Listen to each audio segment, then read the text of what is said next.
Hi friends, நம்ம best education அகாடமியிலிருந்து 10th science பார்த்துட்டு இருக்கோம். 10th சயின்ஸில் யூனிட் 8ல் வர பீரியாடிக் கிளாசிஃபிகேஷன் ஆஃப் எலமெண்ட்ஸ் இன்னைக்கு பார்க்கலாம். இதில் என்ன பார்க்க போகிறோம் அப்படின்னா, பீரியாடிக் டேபிளை பற்றி என்ன மாடர்ன் பீரியாடிக் லா பார்க்க போகிறோம், மாடர்ன் பீரியாடிக் டேபிள் பார்க்க போகிறோம், அப்புறம் அதனுடைய பீரியட்ஸ், குரூப்ஸ் இதெல்லாம் நம்ம பார்க்கலாம். ஃபர்ஸ்ட் இன்ட்ரடக்ஷன் பாருங்க. The 18th and 19th centuries witnessed a rapid development in chemistry in all spheres of scientific activities. By 1860, scientists had already discovered 60 elements and determined their atomic masses. They noticed that some elements had similar properties and hence arranged them into groups. அதாவது 18th and 19th centuryல பார்த்தீங்கன்னா நம்ம chemistry டிபார்ட்மெண்ட்ல கொஞ்சம் மாற்றங்கள் ஏற்பட்டது. அதுவே 1860ல 60 எலமெண்ட்ஸும் அதனுடைய மாசஸும் கண்டுபிடிக்கப்பட்டது. அட்டாமிக் மாஸும் கண்டுபிடிச்சு வச்சிருந்தாங்க. வெறும் 60 எலமெண்ட்ஸ் தான் கண்டுபிடிச்சு வச்சிருந்தாங்க. அதுல சில சிமிலர் ப்ராப்பர்ட்டிஸ், அதாவது சேம் ப்ராப்பர்ட்டிஸ் அதாவது அந்த எலமெண்ட்ஸ்ல கொஞ்சம் எலமெண்ட்ஸுக்கு சிமிலர் ப்ராப்பர்ட்டிஸ் இருந்ததுனால அதெல்லாம் ஒரே குரூப்லயே அரேஞ்ச் பண்ணி வச்சிருந்தாங்க. During this period, several new elements were discovered. அந்த நேரத்தில் several new elements அப்போ கண்டுபிடிச்சாங்க. புதுசாக எலமெண்ட்ஸ்லாம் கண்டுபிடிச்சாங்க. அப்போ பார்த்தீங்கன்னா these elements were found have different properties. அந்த எலமெண்ட்ஸ்லாம் டிஃப்ரெண்டான ப்ராப்பர்ட்டிஸோட இருந்தது. It was realized that instead of studying the properties of all these elements individually, it would be more convenient to divide them into groups and periods in such way that each group contained a certain number of elements, that is with similar properties and periods showing a regular graduation. அதாவது அதுக்கு டிஃப்ரெண்டான properties, அந்த புதுசாக கண்டுபிடிச்ச எலமெண்ட்ஸ்க்குலாம் different properties இருந்ததுனால அது குரூப்ஸாகவும் பீரியட்ஸாகவும் அடுக்கி வச்சுட்டு அதுக்கப்புறம் நம்ம அதை என்னென்ன ப்ராப்பர்ட்டிஸ் இருக்கு அப்படின்றத கண்டுபிடிச்சு அதுக்கு தகுந்த மாதிரி அரேஞ்ச் பண்ணிக்கலாம் அப்படின்றாங்க. அதாவது எப்படின்னா, like an array of fruits and vegetables showing orderliness. அதாவது இந்த வெஜிடபிள்ஸ் தனியா ஃப்ரூட்ஸ் தனியா அடுக்கி ஆர்டரா வைப்பாங்க இல்லையா, இதனுடைய பண்புகள் வேற அதனுடைய பண்புகள் வேறன்னு, அதே மாதிரி இதை நம்ம அரேஞ்ச் பண்ணிக்கலாம் அப்படின்னு முடிவு பண்றாங்க. அதே மாதிரி இதை அரேஞ்ச் பண்ணி வச்சதுதான் குரூப்ஸ் அண்ட் பீரியட்ஸ். இப்ப பீரியாடிக் டேபிள்ல குரூப்ஸ் ஒரு ஆர்டராகவும் பீரியட்ஸ் ஒரு ஆர்டராகவும் இருக்கும். நான் உங்களுக்கு காட்டுறேன், பின்னாடி இருக்கும். புக்கில் நீங்கள் பார்த்துக்குங்க. இதுதான் பீரியாடிக் டேபிள். இதே மாதிரி தான் இருக்கும். இதில் பார்த்தீங்கன்னா குரூப்ஸ் தனியாக பீரியட்ஸ் தனியாக இருக்கும். இப்போ இங்கே குரூப்னு எழுதியிருக்காங்க பாருங்கள். இந்த சைடு இருக்கிறதெல்லாம் இப்படி வருது இல்லையா, இதெல்லாம் டாப் டு பாட்டம் இருக்குல்ல, இதெல்லாம் குரூப்ஸ். இப்போ லெஃப்ட் டு ரைட்டாக வர்றது எல்லாமே என்னது, பீரியட்ஸ். ஓகேவா, இது ஃபர்ஸ்ட் செகண்ட் தேர்டு அப்படின்னு பீரியட்ஸ் பிரித்து வச்சுருப்பாங்க. அப்போ குரூப்ஸ் அண்ட் பீரியட்ஸ் ஆர்டரில் அப்போ பிரித்து வகைப்படுத்திட்டாங்க, கிளாசிஃபை பண்ணாங்க. இப்போ இதில் மீதி இருக்கிறதுலாம் ஸ்டோரி தான். இப்போ இதில் என்ன சொல்லியிருக்காங்க, 18th and 19th செஞ்சுரியில் கெமிஸ்ட்ரியில் கொஞ்சம் மாற்றங்கள் ஏற்பட்டது சயின்டிஃபிக் ரீதியாக. அதில் கரெக்டாக சொல்லணும்னா 1860 அப்படின்னு பார்க்கும்போது நம்ம சயின்டிஸ்ட் 60 எலமெண்ட்ஸை கண்டுபிடிச்சாங்க.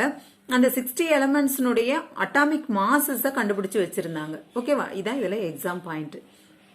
அப்புறம் இன்னொன்று சொல்லணும்னா, இந்த பீரியாடிக் டேபிள் எப்படி கிளாசிஃபை பண்ணி வச்சிருந்தாங்க அப்படின்னு பார்க்கும்போது அந்த எலமெண்ட்ஸ் எல்லாம் குரூப்ஸாகவும் பீரியட்ஸாகவும் பிரித்து வச்சிருந்தாங்க. அதை நம்ம பின்னாடி பார்ப்போம். நெக்ஸ்ட் மாடர்ன் பீரியாடிக் லா பார்க்கலாம். Mendeleev's periodic table had some discrepancies which were difficult to overcome. For example, அதாவது மெண்டலீவ் பீரியாடிக் டேபிள்ல சம் டிஸ்கிரிபன்சிஸ் இருந்தது அப்படின்னு சொல்றாங்க. அதாவது சில முரண்பாடுகள் இருந்தது அப்படின்னு சொல்றாங்க. என்ன அப்படின்னு பார்த்தா, for example the atomic mass of argon 39.95 AMU அப்படின்னு அட்டாமிக் மாஸ் யூனிட் அப்படின்னு அர்த்தம், is greater than that of potassium 39.10 AMU. But argon comes before potassium in the periodic table. அதாவது மெண்டலீவனுடைய பீரியாடிக் டேபிள்ல அணு நிறையை கொண்டு, அதாவது அட்டாமிக் மாஸை கொண்டு வரிசைப்படுத்தினாங்க இல்லையா, அதுல பாத்தீங்கன்னா ஃபார் எக்ஸாம்பிளுக்கு ஆர்கன் எடுத்துக்கிறாங்க. ஆர்கனுடைய அட்டாமிக் மாஸ் பார்த்தோம்னா 39.95. அதே மாதிரி பொட்டாசியத்தினுடைய அட்டாமிக் மாஸ் 39.10. அப்ப 39.10 அப்படின்ற நம்பர் உள்ளதுதான் ஃபர்ஸ்ட் வரணும், பொட்டாசியம் ஃபர்ஸ்ட் வரணும் இல்லையா. இப்ப ஆர்கான் ஃபர்ஸ்டும் பொட்டாசியம் பின்னாடியும் அடுக்கி வச்சிருக்காங்க அப்படின்னு சொல்றாங்க. அப்ப முன்பின் முரண்பாடுகள் ஏற்படுது அப்படின்னு சொல்லியிருக்காங்க. இதே மாதிரி தான் இது ஃபுல்லும் அந்த அட்டாமிக் மாஸ் பத்தி சொல்லுவாங்க. அதாவது போன வருஷமே 9th நீங்க படிச்சிருப்பீங்க மெண்டலிஃபினுடைய பீரியாடிக் டேபிளை பத்தி. நிறைகள் என்ன குறைகள் என்ன எல்லாமே பார்த்துருப்போம். இது 9th என்ன படிச்சிருப்பீங்க அப்படின்னு பாத்தீங்கன்னா, மெண்டலிஃப் வந்து அவர் வந்து ஒரு ரஷ்ய கெமிஸ்ட். அவர் வந்து டிமிட்ரி மெண்டலிஃப் அப்படின்னு சொல்லுவாங்க அவர் பேரு. அவர் என்ன பண்ணாருன்னா, ஆவர்த்தன அட்டவணையை வந்து இயற்பியல் மற்றும் வேதியியல் பண்புகள்ல ஆவர்த்தன அட்டவணையை செட் பண்ணியிருப்பாரு. அவர் வந்து 56 தனிமங்களை, அது அந்த எலமெண்ட்ஸை அவரு உருவாக்குன அந்த விதியின்படி அரேஞ்ச் பண்ணி வச்சிருப்பார் மெண்டலிஃப். அது என்ன எப்படின்னா 8 குரூப்ஸ் 7 பீரியட்ஸாகவும் 8 குரூப்ஸாகவும் டிவைட் பண்ணி அந்த நம்ம இப்போ முன்ன காட்டினோம் இல்லையா பீரியாடிக் டேபிள், அதை செட் பண்ணி வச்சிருப்பாரு. அதில் எத்தனை பீரியட்ஸ் எத்தனை groups? 7 periods 8 groups. Next important பார்க்கலாம். Henry Moseley, a British scientist in 1912 discovered a new property of elements called atomic number, which provided a better basis for the periodic arrangement of the elements. அதாவது 1912 Henry மோஸ்லோ என்ன பண்ணார்னா, இந்த periodic table arrange பண்றதுக்கு ரொம்ப இம்பார்ட்டன்டானது atomic number அப்படின்றத கண்டுபிடிச்சார். It is a well-known fact that atomic number of an element is equal to the number of protons or the number of electrons present in the neutral atom of an element. The periodic law was therefore modified to frame a modern periodic law which states that கீழே கொடுத்திருக்காங்க, the physical and chemical properties of the elements are the periodic functions of their atomic numbers. அதாவது இதுல என்ன சொல்றாங்க அப்படின்னு பாத்தீங்கன்னா, இப்ப நம்ம ஒரு ஆட்டம்ல நம்பர் ஆஃப் புரோட்டான்ஸ் இல்ல நம்பர் ஆஃப் எலக்ட்ரான்ஸ் இருக்கும். ஒன்னு நம்பர் ஆஃப் புரோட்டான்ஸா இருக்கணும் இல்ல நம்பர் ஆஃப் எலக்ட்ரான்ஸா இருக்கணும். அதுதான் அந்த எண்ணிக்கை தான் அட்டாமிக் நம்பர் அப்படின்னு சொல்றாங்க. ஓகேவா? இதை பேஸ் பண்ணி தான் பீரியாடிக் டேபிளை நம்ம அரேஞ்ச் பண்ணலாம் அப்படின்னு ஒரு முடிவு பண்றாரு. அதாவது மாடர்ன் பீரியாடிக் லா அப்படின்னா என்னன்னா, பிசிக்கல் அதாவது இயற்பியல் மற்றும் வேதியியல் பண்புகள் மற்றும் அந்த அட்டாமிக் நம்பர்ஸ் இருக்கு இல்லையா, இதை மூணையும் பேஸ் பண்ணி ஆர்டர் பண்றது தான் நியூவான மாடர்ன் பீரியாடிக் லா அப்படின்னு சொல்றாங்க. ஓகேவா? இது யாரோட ஃபார்முலா பேஸ் பண்ணினா, ஹென்ரி மோஸ்லோட ஃபார்முலாவை பேஸ் பண்ணி. இதுல என்ன இம்பார்ட்டன்ட் பாயிண்ட் அப்படின்னு பார்க்கும்போது, வாட் இஸ் அட்டாமிக் நம்பர் அப்படின்னா number of protons or number of electrons, that's all. Then modern periodic law அப்படின்னா என்ன, the physical and chemical properties of the elements are the periodic function of their atomic numbers, that's all. Next, modern periodic table. Modern periodic table என்ன முக்கியம் அப்படின்னு பார்க்கும்போது, the modern periodic table is a tabular arrangement of elements in rows and columns, highlighting the regular repetition of properties of elements. அதாவது இந்த modern periodic டேபிள்ல arrangement பண்ணியிருக்காங்க இல்லையா, elements எப்படி அரேஞ்ச்மெண்ட் பண்ணியிருக்காங்கன்னா ரோஸாவும் காலம்ஸாவும் அரேஞ்ச் பண்ணியிருக்காங்க. எதை பேஸ் பண்ணி அப்படின்னு பார்க்கும்போது ப்ராப்பர்ட்டிஸ் ஆஃப் எலமெண்ட்ஸை பேஸ் பண்ணி அரேஞ்ச் பண்ணியிருக்காங்க. அப்புறம் நெக்ஸ்ட் என்ன சொல்லியிருக்காங்க, அந்த ஃபிகர் 8.1 நம்ம பார்த்தோம்னா அந்த மாடர்ன் பீரியாடிக் டேபிள் அதுதான். அதுல பார்த்தோம்னா நமக்கு 118 எலமெண்ட்ஸ் டிஸ்கவர்ட் சோஃபேர் அப்படின்னு கண்டுபிடிச்சதா, அதாவது 118 எலமெண்ட்ஸ் இது வரைக்கும் கண்டுபிடிச்சதா நமக்கு தெரியுது அப்படின்னு சொல்றாங்க. இந்த பீரியாடிக் டேபிளை பாருங்க. இந்த பீரியாடிக் டேபிள்ல இந்த எலமெண்ட்ஸ் லாஸ்ட்ல 118 அட்டாமிக் நம்பர் இருக்கு இல்லையா, அது இருக்குல்ல, இது அட்டாமிக் நம்பர். இந்த அட்டாமிக் நம்பர் 118 வரைக்கும் இருக்கிறதுனால அப்போ 118 எலமெண்ட்ஸ் இதுல ஃபைண்ட் அவுட் பண்ணிருக்காங்க அப்படின்னு சொல்றாங்க, டிஸ்கவர்ட். இப்போ நெக்ஸ்ட் ஃபியூச்சர்ஸ் ஆஃப் பீரியட்ஸ் பத்தி பார்க்கலாம். அதாவது அந்த பீரியாடிக் டேபிள் இருக்கு இல்லையா, அந்த பீரியாடிக் டேபிள்ல horizontal rose are called periods அப்படின்னு சொல்றாங்க. ஹரிசாண்டல் ரோஸ்ல இருக்கிறதுலாம் periods. There are 7 periods in the periodic table. இப்போ இந்த periodic table பாருங்க, ஹரிசாண்டல் ரோ அப்படின்னும் போது லெஃப்ட் டு ரைட்டா இருக்கிறது தான் இந்த சைடு அந்த பீரியாடிக் டேபிள் பாருங்க. லெஃப்ட் டு ரைட்டா இது 1 2 3 4 5 6 7 அப்படின்னு இருக்கு இல்லையா, இது எல்லாமே லெஃப்ட் டு ரைட்டா இருக்கிறதுலாம் இந்த ஹரிசாண்டல் பொசிஷன்ல இருக்கு. ஸோ இது வந்து நம்ம என்னன்னு சொல்லலாம், பீரியட்ஸ் அப்படின்னு சொல்லலாம். இதுல எத்தனை பீரியட்ஸ் இருக்குன்னா 7 பீரியட்ஸ் இருக்கு. ஓகேவா? இப்ப ஃபர்ஸ்ட் பீரியட் அப்படின்னு பார்க்கும்போது இதுல அட்டாமிக் நம்பர் 1 and 2 தான் இருக்கு. This is the shortest period. அதனால 1 2 அட்டாமிக் நம்பர் மட்டும், அப்ப 2 எலமெண்ட் தான் இருக்குன்னு அர்த்தம். இருக்கிறதுனால இது வந்து ஷார்டஸ்ட் பீரியட்னு சொல்றாங்க. It contains only 2 elements, that is hydrogen and helium. இந்த ரெண்டு தான் இருக்கு அப்படின்றாங்க. அப்படியே இங்க கவனிங்க, இது இருக்கு இல்லையா, ஃபர்ஸ்ட்ல என்ன ஹைட்ரஜன், இந்த பக்கம் பார்த்தீங்கன்னா ஹீலியம், இந்த ரெண்டு தான் இருக்கு. இப்போ அதே மாதிரி ஒவ்வொன்றுக்கும் நான் நடத்த நீங்கள் பீரியாடிக் டேபிள் பக்கத்தில் வச்சுட்டு கவனிச்சுட்டே வாங்க, உங்களுக்கே புரியும். இப்போ ஃபர்ஸ்ட் பீரியட் அப்படின்னும் போது நம்ம பார்த்தோம், அதில் ஹைட்ரஜன் எங்கே இருக்குது, ஹீலியம் எங்கே இருக்குன்னு ஸ்ட்ரெயிட்டாக, அதாவது இடையில டிஸ்டன்ஸ் இருந்தாலும் அது ஒரே பீரியட் தான் அர்த்தம், ஒரே லைனில் இருக்கிறதா தான் அர்த்தம். ஓகேவா? நெக்ஸ்ட் பாருங்க, செகண்ட் பீரியட் அப்படின்னும் போது அட்டாமிக் நம்பர் 3 to 10, அப்போ 3, 4, 5, 6, 7, 8, 9, 10 வரைக்கும் இருக்கும். அப்ப this is a shortest period, அதாவது ஷார்ட் பீரியட் அப்படின்னு சொல்றாங்க. அது வந்து ஷார்டஸ்ட், இது வந்து short period. It contains 8 elements. இதுல எத்தனை இருக்குன்னா 8 எலமெண்ட்ஸ் இருக்கும். ஃபர்ஸ்ட் பீரியட்ல 2 எலமெண்ட்ஸ் தான் இருந்தது, அதனால ஷார்டஸ்ட் பீரியட். இது வந்து 8 எலமெண்ட்ஸ் இருக்கு, இது வந்து ஷார்ட் பீரியட் அப்படின்னு சொல்றோம். It contains 8 elements. என்னன்னா லித்தியம்ல இருந்து நியான் வரைக்கும் இருக்கும். லித்தியம்ல இருந்து டிஸ்டன்ஸ்ல நிறைய இருக்கும், அப்புறம் லாஸ்ட்ல இருக்கிறது நியான். ஓகேவா? நெக்ஸ்ட் தேர்ட் பீரியட்ல atomic number 11 to 18. This is also a short period, இதுவும் ஷார்ட் பீரியட் தான். அப்ப செகண்ட் பீரியடும் தேர்ட் பீரியடும் என்ன பீரியட்? ஷார்ட் பீரியட் அப்படின்னு சொல்றாங்க. It contains 8 elements. இதுலயும் எத்தனை எலமெண்ட்ஸ் தான் இருக்கு? 8 எலமெண்ட்ஸ் தான் இருக்கு. எதுல இருந்து எது வரைக்கும் பார்த்தோம்னா சோடியம் டு ஆர்கான் வரைக்கும் இருக்கும். ஓகேவா? அப்ப 8 இருக்கிறது எல்லாமே ஷார்ட் பீரியட். ஃபர்ஸ்ட் ஒன்ல வெறும் 2 மட்டும் இருந்தது, ஸோ ஷார்டஸ்ட் பீரியட் அப்படின்னு சொன்னோம். நெக்ஸ்ட் ஃபோர்த் பீரியட் பாருங்க, அட்டாமிக் நம்பர் 19 to 36. 19ல இருந்து 36 அட்டாமிக் நம்பர் வரைக்கும் இருக்கும். This is a long period. இது என்னது? Long period. It contains 18 elements, that is potassium to krypton. This includes 8 normal elements and 10 transition elements. Fourth பீரியட்ல எவ்வளவு இருக்கும் அப்படின்னு பார்த்தோம்னா 19ல இருந்து 36 வரைக்கும் இருக்கும். அப்ப 19ல இருந்து 36 வரைக்கும் இருக்குதுன்னா அதுல 18 எலமெண்ட்ஸ் மொத்தம் இருக்குன்னு அர்த்தம். அதனால 18 எலமெண்ட்ஸ் இருக்கிறதுனால இது வந்து லாங் பீரியட் அப்படின்னு சொல்றாங்க. அப்ப this includes 8 normal elements and 10 transition elements. அதாவது 8 வந்து நார்மல் எலமெண்ட்ஸும் 10 வந்து டிரான்சிஷன் எலமெண்ட்ஸும் இருக்கும் அப்படின்றாங்க. அது என்ன டிரான்சிஷன் எலமெண்ட்ஸ் அப்படின்னும் போது காட்டுருவாங்க. பீரியாடிக் டேபிள் வந்து பாருங்க. அதாவது டிரான்சிஷன் எலமெண்ட்ஸ்னா இந்த மிடில், இந்த இது அப்படியே இந்த நடுவுல இருக்கு இல்லையா, இந்த பர்ன்ஸ் தான் டிரான்சிஷன் எலமெண்ட்ஸ் அப்படின்னு சொல்லுவாங்க. ஓகேவா? இந்த நடுவில் இருக்கிறது, அதாவது இது இந்த ரெண்டு ரோ வந்து எஸ் பிளாக்ல இருக்கும், இது வந்து பி பிளாக்ல இருக்கும், இது வந்து டி பிளாக்ல இருக்கும். இது வந்து ஹையர் கிளாஸ் நீங்க போகும்போது உங்களுக்கே தெரியும், அதாவது 11th 12th படிக்கும்போது உங்களுக்கு அந்த ஒவ்வொரு பிளாக்கை பத்தியும் உங்களுக்கு இது புக்ல கொடுத்துருப்பாங்க. இப்போதைக்கு இதை மட்டும் தெரிஞ்சுக்கங்க. டிரான்சிஷன் எலிமெண்ட்ஸ்னா அந்த மிடில் இருக்கிற 10, இந்த பாக்ஸ் அப்படியே ஒரு ரெக்டாங்கிள் ஷேப்ல இருக்கு இல்லையா, இது மட்டுமே என்னது? Transition elements. Next, fifth period பாருங்க, atomic number 37 to 54. This is also long period. It contains 18 elements, rubidium to xenon. This includes 8 normal elements and 10 transition elements. இதுவும் பாத்தீங்கன்னா லாங் பீரியட் சொல்றாங்க. ஏன் லாங் பீரியட் சொல்றாங்களா? இதுலயும் 18 எலிமெண்ட்ஸ் தான் இருக்கு. இதுலயும் அதே மாதிரியே 8 நார்மல் எலிமெண்ட்ஸும் அண்ட் 10 டிரான்சிஷன் எலிமெண்ட்ஸும் இருக்குதுன்னு சொல்றாங்க. ஓகேவா? Next sixth period, atomic number 55 to 86. This is the longest period. It contains 32 elements. Cesium to radon. This includes 8 normal elements, 10 transition elements and 14 inner transition elements, that is lanthanides.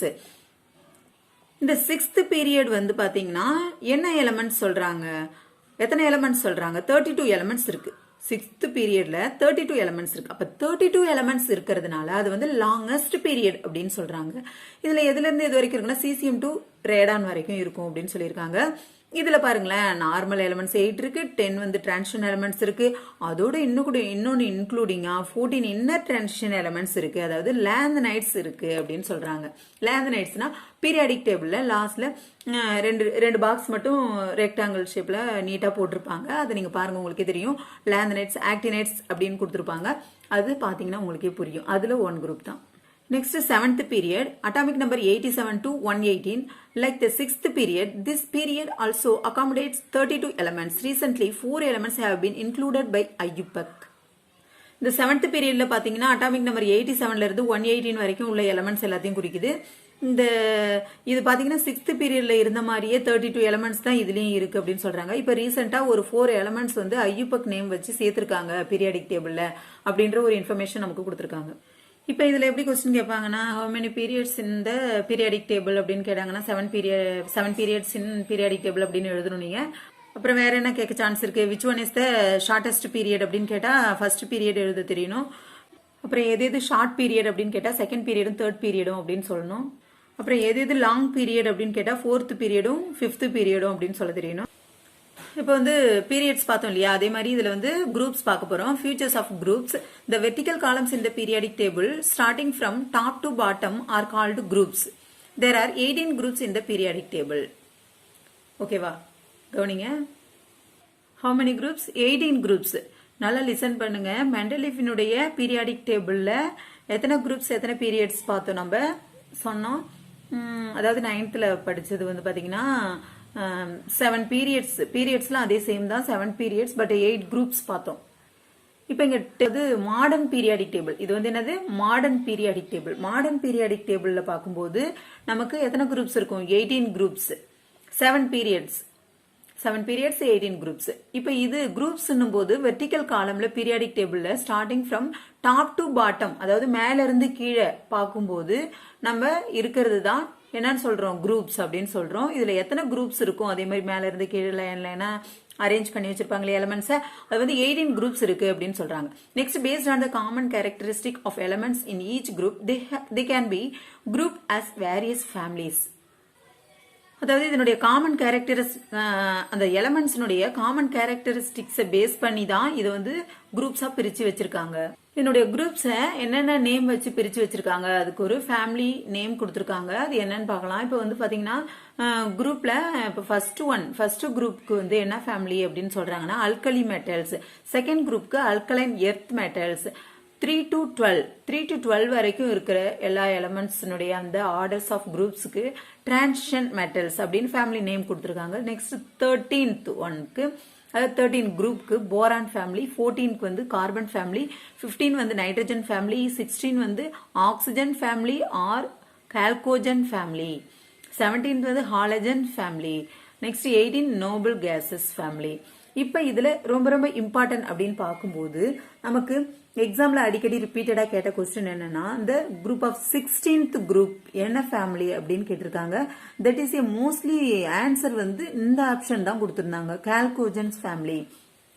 Oxygen ஃபேமிலின்னு mostly கேட்க மாட்டாங்க. Suppose இப்ப கேட்டாலும் கேட்கலாம், oxygen family or chalcogen family. Next 17th group என்ன family name அப்படின்னு பார்த்தோம்னா halogens family அப்படின்றத நல்லா மைண்ட்ல செட் பண்ணிக்கிங்க. அதே மாதிரி டிரான்சிஷன் மெட்டல்ஸ் எந்த ஃபேமிலி, அதாவது டிரான்சிஷன் மெட்டல்ஸ்ன்ற ஃபேமிலி நேம் வந்து எந்த குரூப்ல இருந்து எந்த குரூப் வரைக்கும் இருக்கும் அப்படின்னு பாத்தீங்கன்னா 3 to 12 வரைக்கும் இருக்கும். இங்க கவனிங்க, இந்த பீரியாடிக் டேபிள்லயே இந்த 2 ரோ மட்டும் தனியா கொடுத்துருக்காங்க இல்லையா. இது வந்து LA ஃபர்ஸ்ட் இருக்கா, இங்க வந்து A சீன் இருக்கா. லாந்தனைடு குரூப், இது வந்து ஆக்டினைடு குரூப். இப்ப இதுதான் வந்து இன்னர் டிரான்சிஷன் எலிமெண்ட்ஸ் அப்படின்னு சொல்றாங்க. அப்ப அந்த லாந்தனைட்ஸும் ஆக்டினைட்ஸும் பாத்தீங்கன்னா குரூப் 3ல தான் கவர் ஆகுது அப்படின்னு சொல்றாங்க. அதாவது அதுல இருக்கிற அந்த லாந்தனைட்ஸும் அண்ட் ஆக்டினைட்ஸும் குரூப் 3ல தான் கவர் ஆகுது. அது வந்து பாத்தீங்கன்னா இன்னர் டிரான்சிஷன் எலிமெண்ட்ஸ் அப்படின்னு சொல்லுவாங்க. Next, except group 0, all the elements present in each group have the same number of electrons in their valence shell and thus have the same valency. For example, all the elements of group 1 have 1 electron in their valence shells, 1s1. So, the valency of all the alkali metals is 1. இங்க கவனிங்க, இந்த லாஸ்ட்ல இருக்கு இல்லையா, helium, neon, argon, krypton, xenon, Radon அப்படின்னு இருக்கும். இந்த elements தான் குரூப் 0 எலமெண்ட்ஸ். அந்த குரூப் 0 எலமெண்ட்ஸ் தவிர மீதி எல்லா எலமெண்ட்ஸுக்குமே அதனுடைய லாஸ்ட் ஷெல் அப்படின்னா, அதாவது எலக்ட்ரானிக் கான்ஃபிகரேஷன் எழுதும் போது அது உங்களுக்கு தெரியும். அதுல லாஸ்ட் ஷெல்ல எல்லாத்துக்குமே சேமான எலக்ட்ரான்ஸ் தான் இருக்கும் அப்படின்னு சொல்றாங்க. இப்ப அதுக்கு ஒரு எக்ஸாம்பிள் சொல்லணும் அப்படின்னா, குரூப் 1 குரூப் 1 எடுத்துக்கிறோம். இப்ப hydrogen, lithium, sodium, potassium, rubidium, caesium, francium இதெல்லாம் இருக்கும் குரூப் 1ல. அதுல அதனுடைய வேலன்சி அந்த நான் இப்ப ரீட் பண்ணல, அந்த எலமெண்ட்ஸ் எல்லாத்துக்குமே வேலன்சி பார்த்தோம்னா சேமா இருக்கும். அதாவது லாஸ்ட்ல முடியும் போது 1s1 முடியும். அப்ப லாஸ்ட் ஷெல்ல எத்தனை எலக்ட்ரான்ஸ் இருக்கோ அதுதான் அதனுடைய வேலன்சி அப்படின்றது நமக்கு தெரியும். ஓகேவா? அப்ப அந்த ஃபர்ஸ்ட் குரூப்ல இருக்கிற எல்லா எலமெண்ட்ஸுக்குமே வேலன்சி என்னதான் இருக்கும்ன்றாங்கன்னா 1 தான் இருக்கும். அப்ப ஃபர்ஸ்ட் குரூப்ல என்ன எலமெண்ட்ஸ் இருக்கு? அல்கலி மெட்டல்ஸ் இருக்கு. அப்ப அந்த அல்கலி மெட்டல்ஸ் எல்லாத்துக்குமே வேலன்சி 1. அப்ப இது கூட எக்ஸாம்ல கேட்பாங்க. Valency of all alkali metals is dash அப்படின்னு கேட்டாங்கன்னா 1 அப்படின்னு எழுதணும். அதே மாதிரி இப்ப சப்போஸ் அல்கலைன் எர்த் மெட்டல்ஸ் அப்படின்னு கேட்டாங்கன்னா valency of all the alkaline earth metals is அப்படின்னு கேட்டாங்கன்னா நம்ம என்ன எழுதணும்? 2 எழுதணும். ஏன்னா அல்கலைன் எர்த் மெட்டல்ஸ் எத்தனாவது குரூப்? Second group. அந்த பாக்ஸ்ல நம்ம பார்த்தோம் இல்லையா? இப்ப அல்கலைன் எர்த் மெட்டல்ஸ் இருக்குல்ல, அப்ப இதனுடைய வேலன்சி இதுல வர எல்லா எலமெண்ட்ஸுக்குமே அதுல என்னென்ன எலமெண்ட்ஸ் வரும் அப்படின்னு பாத்தீங்கன்னா beryllium, magnesium, calcium, strontium, barium, radium அதெல்லாம் வரும். இப்ப அல்கலைன் எர்த் மெட்டல்ஸ்ல என்னென்ன எலமெண்ட்ஸ் வரும் அப்படின்னு பாத்தீங்கன்னா beryllium, magnesium, calcium, strontium, barium, radium இதெல்லாம் வரும். இப்ப இது எல்லாத்துக்குமே வேலன்சி பார்த்தோம்னா 2 தான் வரும். அததான் அவங்க சொல்றாங்க. நெக்ஸ்ட் பார்த்தோம்னா as the elements present in a group have identical valential electronic configurations, they possess similar chemical properties. அப்ப அதான் சொல்றாங்க, ஒரே மாதிரி வேலன்சியை பெற்று இருக்கும்போது ஒரே மாதிரியான கெமிக்கல் ப்ராப்பர்ட்டிஸ் பெற்றிருக்கும் அப்படின்னு சொல்றாங்க. The physical properties of elements in a group such as melting point, boiling point and density vary gradually. அதாவது நம்ம வந்து கெமிக்கல் ப்ராப்பர்ட்டிஸ்லாம் சிமிலரா இருக்கும் அப்படின்னு ஃபர்ஸ்ட் பாயிண்ட்ல முன்ன பாயிண்ட்ல பார்த்தோம் இல்லையா? இப்ப இதுல என்ன சொல்றாங்க? பிசிக்கல் ப்ராப்பர்ட்டிஸ் அதாவது இயற்பியல் பண்புகள் இருக்குல்ல, அது வந்து பாத்தீங்கன்னா அப்படின்னா என்ன? Melting point, boiling point, density இதுதான் வந்து இயற்பியல் பண்புகள். இந்த பிசிக்கல் ப்ராப்பர்ட்டிஸ் கொஞ்சம் கொஞ்சம் டிஃபரெண்டா இருக்கும்னு சொல்றாங்க. நெக்ஸ்ட் பாருங்க, the atoms of the group 0 elements have stable electronic configuration in their valence shell and hence they are unreactive. அதாவது இந்த 0 குரூப் எலமெண்ட்ஸ் எல்லாமே ஸ்டேபிளான எலக்ட்ரானிக் கான்ஃபிகரேஷனை பெற்றிருக்கிறதுனால இது வந்து அன்ரியாக்டிவ் உள்ள எலமெண்ட்ஸா தான் இருக்கும். இந்த 0 குரூப்ல இருக்கிற எலமெண்ட்ஸ் எல்லாமே அன்ரியாக்டிவ் எலமெண்ட்ஸா இருக்கும். Okay friends, thank you. மீதி லெசனை நெக்ஸ்ட் கிளாஸ்ல பார்க்கலாம்.